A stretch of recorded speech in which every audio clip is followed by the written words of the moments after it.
Thanks to you all for all of your Guru Purnima good wishes and your flowers and gifts and things. Thank you for that. And for those of you who don't know, Guru Purnima is always the full moon in Capricorn. And there's a complicated astrological reason for that. Because Cancer is the moon owns Cancer, which it's shining on, and Cancer is the exalted place of the Guru and the constellation. And so when the full moon is in Capricorn, it is fully illuminating that principle, that quality of awareness that is the Guru.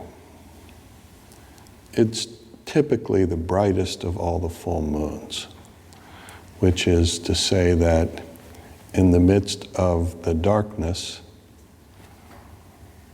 the light of the full moon, which is the reflected light of the goddess or of the sun,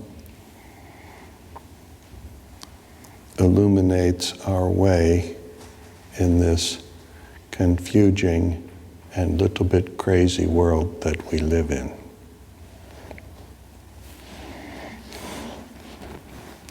So in India, and since ancient times, today is a day that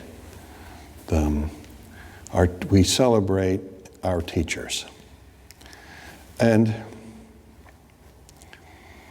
we celebrate our teachers because our teachers are the vehicle by which the really deep and simple, beautiful understanding that is always alive within us becomes a part of our own awareness, becomes reflected to us and becomes a part of our awareness. And I think as Sadhvi pointed out the other day, and which I also have said before, you can't steal this experience. You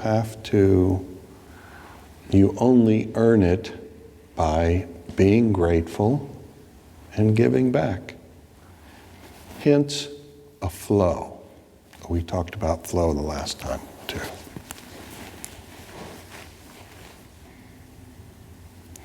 Flow is the most powerful thing there is. Flow is the most powerful thing there is. Flow.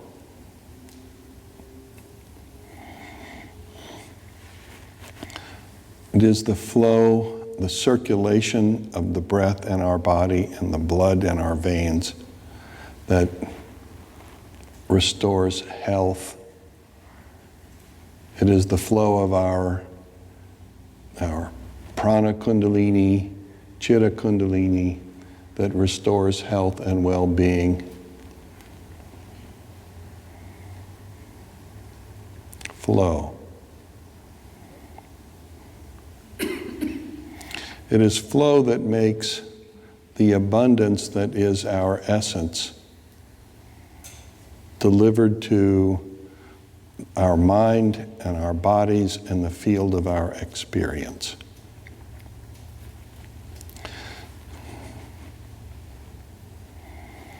So when we have teachers, what we are doing is learning about flow and practicing that awareness.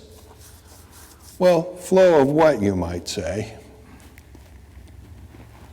I would say flow. But if you want to keep it really simple and straight, it's flow of love. In the simplest way to describe it, there's a very deep and refined discussion of what just happened here, what we call class. But if you want a really simple, straightforward thing, what's really happening here is I'm loving you and you're trying to love me back. That's what's happening. And if you can, start to train yourself to come into connection with the simple, energetic structure of your own being and open yourself deeply to receive this love, it will change you and transform you. And in the process of trying to give love back, you will become aware that you are connected to and in everything. And this is like very profound. This flow is unconditional, meaning the only thing it requires is a conscious effort. And it is not to lock you into some kind of a behavioral pattern. It is to liberate you from all behavioral patterns. Flow is the most powerful thing there is. Think about it. The flow of wind can, in time, diminish even a mountain. The flow of water will do it 100,000 times faster. Flow brings everything into equilibrium. Flow.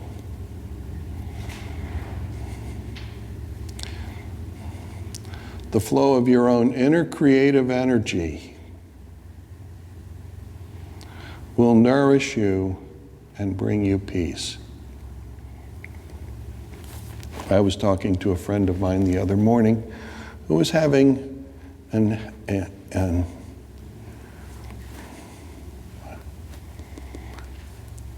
a grump attack. But it was a grump attack based on some anxiety. And so I pointed out that when we are like having an experience of anxiety or distress,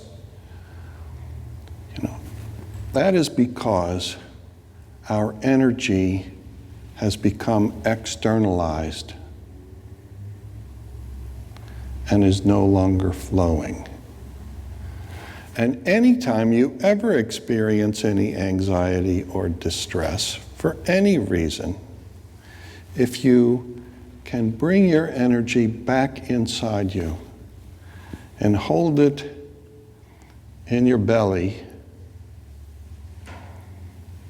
and with your breath, start to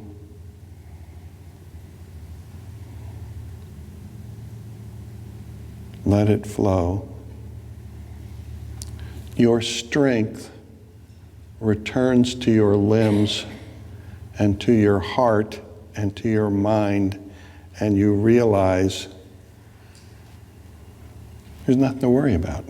And you also realize there's nothing to stress about, because the creative energy that has made this entire amazing display that is the universe and the field of our experience, that energy is forever our own source and within us. In Kashmir Shaivism, the highest deity, Shiva, has another name when Shiva has become like to the point of when consciousness itself has become sort of energized, when it's flowing in its highest vibrancy, then that Shiva becomes Bhairava. Bhairava is the name. Bhairava is like a fierce character. He shows up here sometimes. A lot of you have seen him. He put in an appearance tonight. Bhairava. Well, Bhairava translated means a couple of things. He who consumes the universe is Bhairava. Or Bhairava is he who consumes himself. He who is the universe who consumes himself. The first time I heard that translation, I was like, immediately made me flash on the title of Rudy's book, which he called Spiritual Cannibalism. And that isn't because, he's thinking he's going to go out and eat somebody. It is because he was thinking that, we must consume our lives, and, everybody is constantly consuming, everything is constantly consuming everything else. And that consuming is a flow. It's a gigantic, tremendous cosmic flow that releases every tension and is ultimately expressed as divine love. When we sit in class,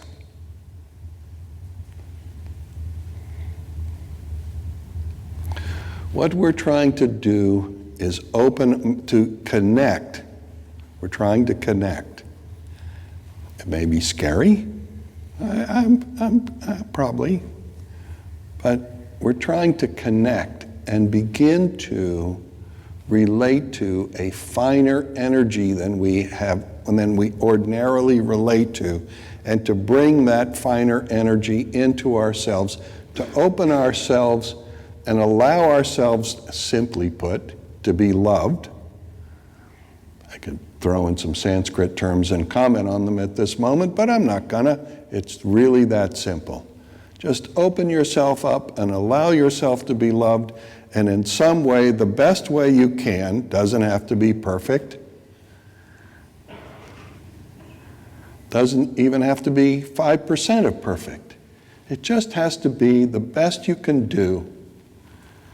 Bring that love within you into the flow and create a little bit of give back. It transforms everything. Then, learning to bring our energy inside every day and holding our energy inside. See, one of two things is going to happen in life. This is very profound. Are you ready? Either you are going to eat the bears, or the bears are going to eat you. If your energy is outside yourself, your world is eating you. It is consuming you. It is devouring you. And when your energy is inside you, you are consuming your world. And if you are consumed, you're gone. Don't worry, you'll come back again and get another shot. It's not horrible. But if your energy is inside you, then all of the experiences that you participate in on a daily basis are growing you and making you a bigger, finer, more aware, more capable and caring person, releasing from inside you all of the talents and all of the capacity, all of the energy and the understanding that is within you that is not available to you because of all the tensions that you're filled up with. Each one of us is born into this world wrapped in the disappointments of our ancestors. The lucky ones of us have that like a saran wrap.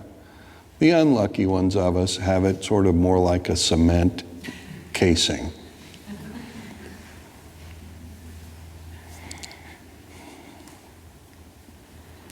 Having a guru awakens our creative energy, awakens our life force, awakens the breath of life within us, and starts to expand it from inside so that it, in time, if we can train ourselves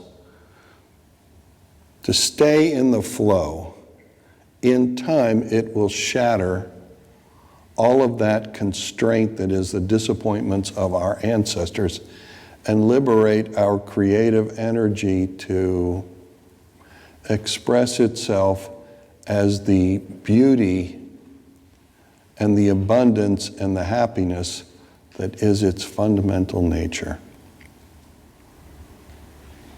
So we're grateful for our gurus because, and you know, as I've said a couple of times, you know, our gurus open doors for us to possibility in our lives that is otherwise completely unimaginable.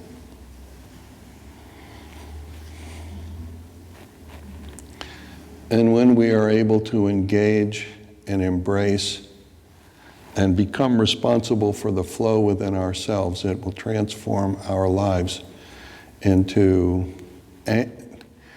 beauty and transform the lives of every life that our life touches. I was going to talk about the importance of and the value of the studying with Alexis and the Shiva, scripture tonight. But one thing I realized is this, that sort of came into my mind for various reasons today and yesterday, is that, Scripture is intended to support us in our consideration of our inner work and our inner growth. It's not supposed to take over the show. It's supposed to help us, guide us, inform us. But if we're not actually practicing, then Scripture is like a total imitation. It's a prison. And, the more you become an expert in Scripture, the less you become, yourself. And the ultimate goal of any spirituality from any culture at any point in the history of the world is to become yourself fully. And while, there are many suggestions in Scripture to help us, avoid damaging ourselves too badly,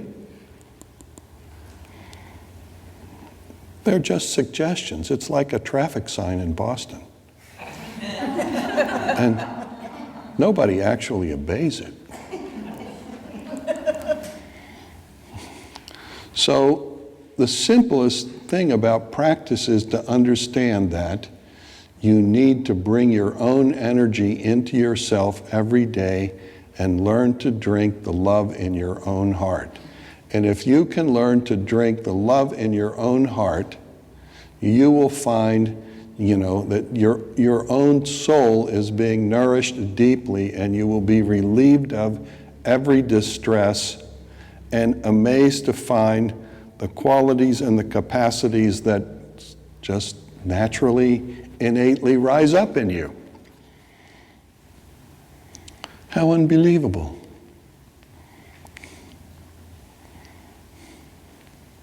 Okay, you guys. Namaste.